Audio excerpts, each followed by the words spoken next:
English. I am a perfectionist. मैं workaholic हूँ। मैं इनोसेंट। इंग्लिश बैंक क्या लौड़े, क्या इंग्लिश इंग्लिश इंग्लिश लगा रखा है बे।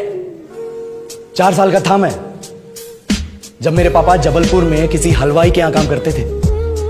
खुद तो कभी स्कूल गए नहीं, इसलिए अपनी गांड घिस घिस के मुझको स्कूल में भर्ती करवाया। अब कहने के लिए तो इंग्लिश मीडियम स्कूल था, लेकिन साले हमारे टीचर लोग खुद हिंदी में बात करते थे। हमारे स्कूल के लड़के एक दूसरे से यो व्हाट्स अप डॉग ऐसे बात नहीं करते। क्या भौंक रहा है तेरा लंडा आज कर रहे हैं, ऐसे गले मिलते हैं। किसी तरह रट्टा मार मार के 10th तक पहुंचे तो पता चला कि जिंदगी में सफल होने के लिए एक ही तरीका है, और वो है इंजीनियरिंग। सब यही कहते थे। माँ बाप, टीचर लोग, गली का वॉचमैन भी हमसे पूछता था, और भैया कैसी चल रही है आपकी तैयारी? भाग बेंचो, तुमको क्या करना है? इसलिए हमारे स्कूल के बच्चे हम सब पहुंच गए बकरों की तरह। मैं IIT, मैं NIT। अरे जिस बच्चे ने अपने बाप को जलेबी तलते देखा है वो तो यही सोचेगा ना कि जिंदगी में पैसा ही सब कुछ है।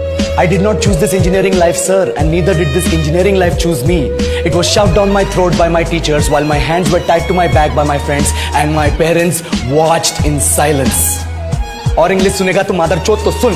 10th के बाद 2 साल लग गए इस कॉलेज में घुसने के लिए, कोचिंग में निकाल दिए। ना कुछ खेले ना कुछ सीखे, और 2 साल बाद जब यहाँ पहुंचे तो पता चला कि बड़े शहरों के कॉन्वेंट स्कूल के पढ़े बच्चे जब अंग्रेजी में बात करते हैं तो मरे हुए फूल भी खिल उठते हैं। आहा, हवा में ऑक्सीजन की मात्रा बढ़ जाती है इनकी अंग्रेजी सुन। और पूरे कॉलेज की लड़कियां इन इंग्लिश स्पीकिंग लड़कों को अपना जीवन साथी .com मान चुकी है। तुझे क्या लगता है?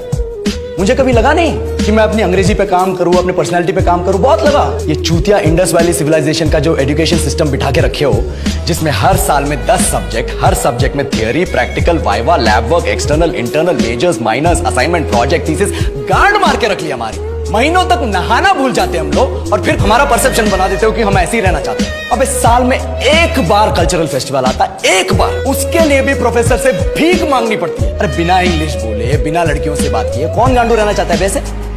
और टाइम कहाँ है कुछ सीखने के लिए? लगे पड़े हैं कोडिंग सीखने, 3 लैंग्वेज सीख रहे हैं अलग अलग इंग्लिश छोड़ के। लेकिन जब प्लेसमेंट्स की बात आई तो सबको एप्टीट्यूड चाहिए, पर्सनैलिटी चाहिए, इंग्लिश स्पीकिंग चाहिए। It is not that we can not speak English, sir. We are just very conscious of our diction and our pronunciation, and we are not confident to speak in front of anyone else. If the curriculum was a little bit diverse, if the engineering colleges in our country focused on our all-round development instead of functioning like a goddamn factory that is just mass producing robots by killing their dreams and handing out degrees, I would not be sitting here in this pointless HR interview, the likes of which exist only in our country.